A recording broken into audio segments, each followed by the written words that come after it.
guys, and welcome back to the Hot Tea channel where we spill tea left, right, and everywhere in between. In today's video, we are catching you up on some recent tea in the flavors of an H3 apology, the internet's reaction to the offensive stuff from Ethan Klein, and a quick Trisha Paytas update. But before we get into it, don't forget to like and subscribe to the channel and hit the notification bell so you don't miss out on any new uploads, and also head over to the Hot Tea Twitter account. No time to waste, get comfy, and let's spill some tea. The internet has had a lot to say since Ethan Klein said some pretty offensive things on his podcast recently, and we will get into these reactions and what was said in just a second, but since then, not only has Ethan tweeted an apology, he also took his Off the Rails livestream on the H3 channel and apologized there. Kinda? If you aren't sure about what Ethan said that was really offensive to everybody, you can watch my last video on that, but we're going to be picking up right after that video over here. I actually tuned into this live stream to watch in real time for you guys, and they were about an hour late, which to my understanding is a regular thing for the H3 channel, but right now with patience being low, being on time would have been nice. I also just personally do not find being late a charming thing at all. Come on. You can tell from the initial start of the stream that they are still kind of taking this as a joke, and they are comedians that run a comedy podcast, so I get that they're not trying to be super serious all the time, but it just felt like Ethan was being really flippant and just not wanting to deal with this at all. After some jokes, of course, Ethan gets into addressing the situation and says that he guesses people are mad at the joke that he made about James Charles and then how he handled the caller that he talked with. Again, he just kind of seems to be going through the motions here. He says that when he talked to the caller, he just couldn't understand what was wrong, and he didn't know why he couldn't understand it. Because of this, I guess he called some of his friends that he says he trusts and respects their judgment to ask what he had done wrong. I'm guessing that these friends are members of the LGBTQ+ community. These friends of his apparently explained to him what he had done and told him that he did indeed need to apologize, and that is why he tweeted what he did. Ethan continues the stream by reading out that apology that he tweeted and basically says that if you accept it, great, and if not, that's also fine. Of course, he brings up Keemstar's reaction to the situation by sharing what he had to say about it, as if Keemstar's opinion really even matters here. I know that's kind of their thing, the Keem and Ethan back and forth thing, but for this situation, I really just don't feel like Ethan needed to even bring that up, as it was almost like just a distraction away from what really needed to be talked about. Like, we all know Keemstar is a dick. It's completely not relevant right now. Maybe just leave that alone for a second and address people's opinions that actually matter on this. Plus, hearing Dan snicker in the background just felt so gross at this point of the live stream. And just to mention, the comment section was set just to member mode, so only members could chat, which I'm not completely sure that might be a regular thing that they do during live streams, but again, it just kind of felt like a cop-out and an avoidance of hearing people that were actually offended by this and not just H3 fans. Ethan maintains the idea that if you are really sensitive, maybe you shouldn't be watching the show. He says that he understands that what he said was offensive, but he has to speak his mind, and the minute he stops speaking his mind is the moment that the show dies. He gets into defending Dan, the producer or whatever, and says that people have been attacking him and calling him a homophobe, which is just not the case. Apparently, this was happening so much since the podcast episode that Dan deleted his Twitter, which he only had for a couple of weeks. If you missed it, Dan told people in the chat who were trying to explain what was offensive about what Ethan was doing to shut up, and later in the podcast he fully lost it and told people to shut the f up and unsubscribe. Just so over these fucking people. Shut the f up! Shut up! Dan also apologizes and says that he just wasn't communicating great and overreacted. But people were also mad at him for supposedly mocking the caller's voice, to which he says he absolutely was not doing that, and anyone who thinks that he was is either stupid or lying.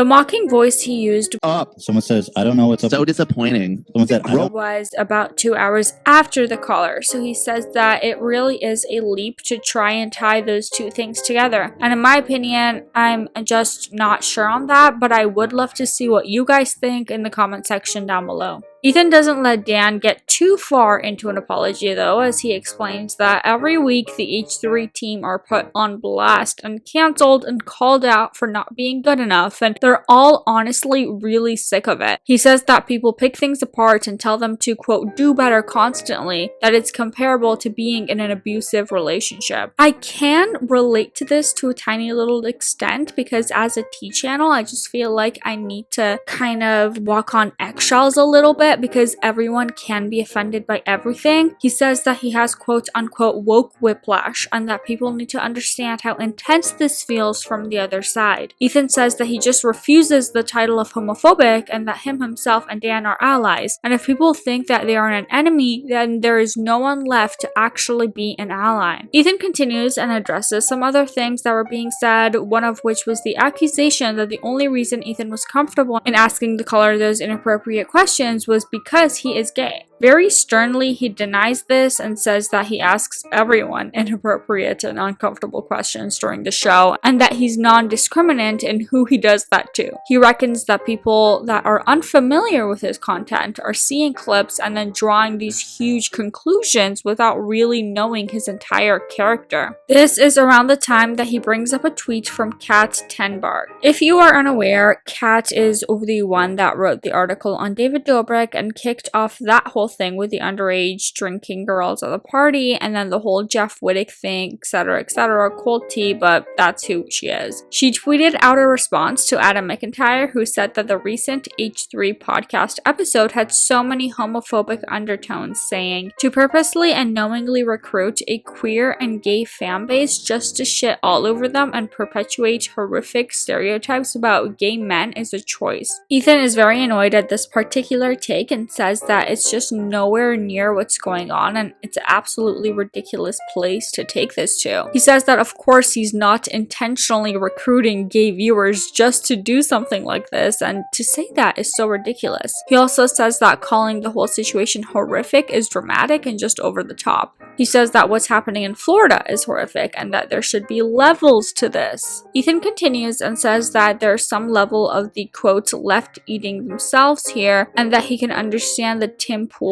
and Steven Crowders of the world now, as it gets very tiresome being called racist and homophobic all the time when you're not. He does clarify that he will not be switching sides and still hates those guys, but he basically understands that villain story now. This situation even has people returning Teddy Fresh items. Ethan says that that's fine and they are issuing refunds and doing whatever, but he just finds it shocking that this is something of a level that would cause people to really not want to be associated with him at all anymore. He says that while he does believe that there is space to apologize and learn here, that making an offensive joke is not horrific, and while people might think that they're doing a good thing, they are making things worse, like Kat with her tweet. Ethan basically wraps up the apology segment by saying that he is both sorry and adamant that what he did was not at all a horrific thing. What are your guys' thoughts on this apology? In my opinion, do I think that Ethan and Dan are homophobic? No, I do not. Did they say very homophobic things? Yes, they did.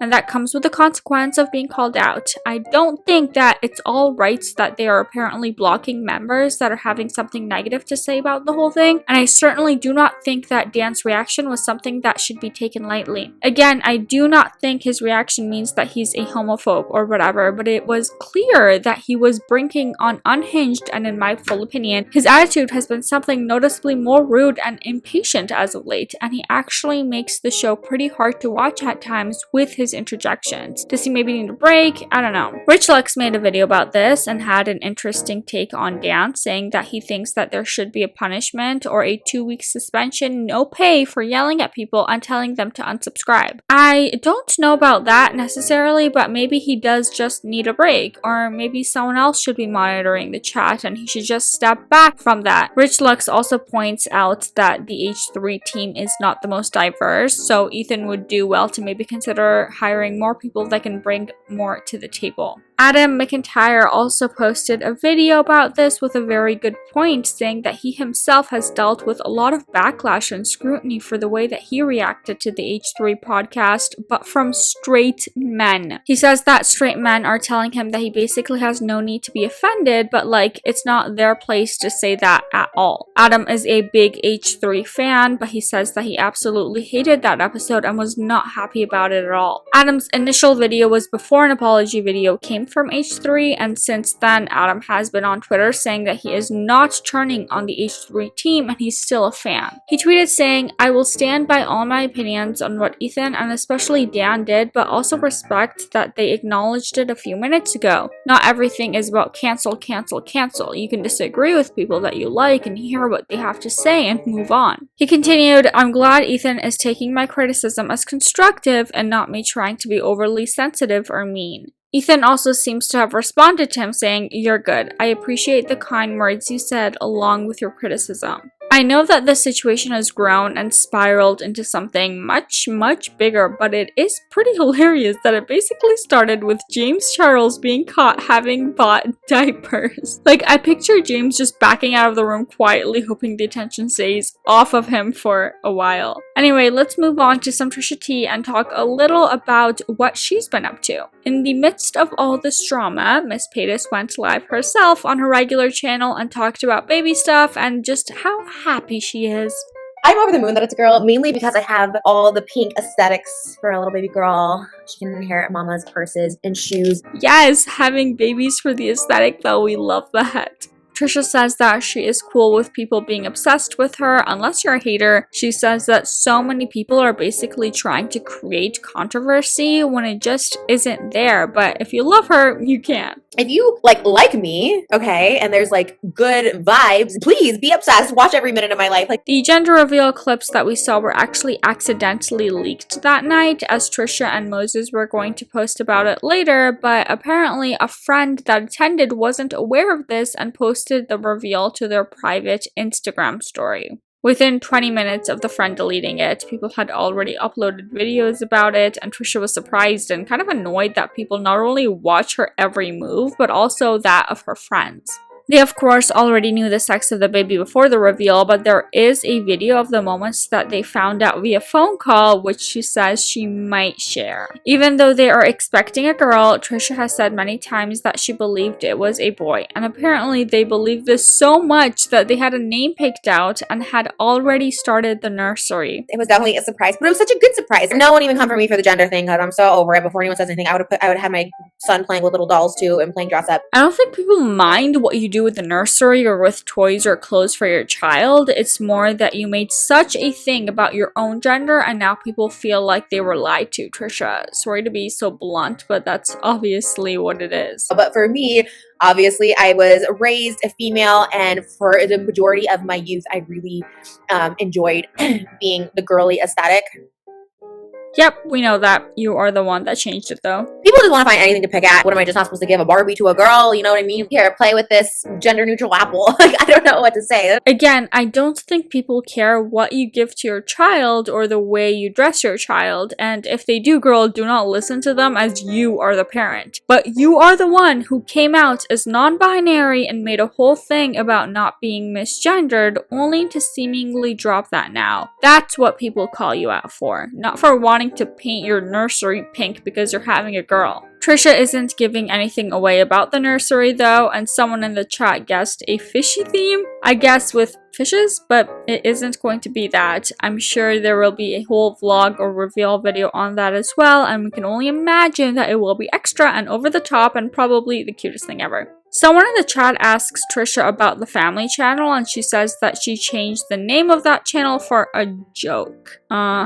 Sure. I changed it as like a joke, the name, but I just knew like family channel, like, well, no, I didn't know. First of all, I didn't know it was gonna cause such a thing, but then it did, and now I'm like kind of leaving it. So you didn't do it for a joke, you kept it for a joke. I just can't keep up with you. We've said multiple times that we're not a family channel. Our baby's not gonna be front and center. I would never be that person, just like everything revolves around the baby, the thumbnail, all stuff like that. And Trisha and Moses have talked about that numerous times and have for sure said that they don't want to be like those other family channels, which they haven't named, but we can all guess who they're talking about. I think it's great that Trisha plans on not being that way, but we know that her moods and opinions change more frequently than the season, so let's see about that. Someone else in the chat asks her about having a nanny. We're not having a nanny. I want to do it all on my own. I'll be like, let's just sleep, it's fine. The nanny thing is something I am super curious about, as it was a whole thing when she got into an argument with Ethan on the Frenemies podcast. Babies take a lot of time, so her opinion might change when the kid is here, and what's more, it's not just the baby years that you might need one or need to consider one. There's the toddler years and all the way up through the double digits until they might be able to stay home alone. But plenty of parents and mothers make it work without a nanny, and it seems that Trisha and Moses are fully financially capable to stay at home and care for their baby with no worries of getting out of the house to go to work or anything. She is a little over 17 weeks now and seems to be feeling positive and upbeat, and she's also very excited to be pregnant at the same time as Britney Spears. But that is it for today's video, you guys. Thank you so much for watching. Don't forget to give this video a thumbs up and subscribe to the channel. Hit that notification bell so you don't miss out on any new uploads, as we do post tea every single day. And for now, let's share some eye bleach.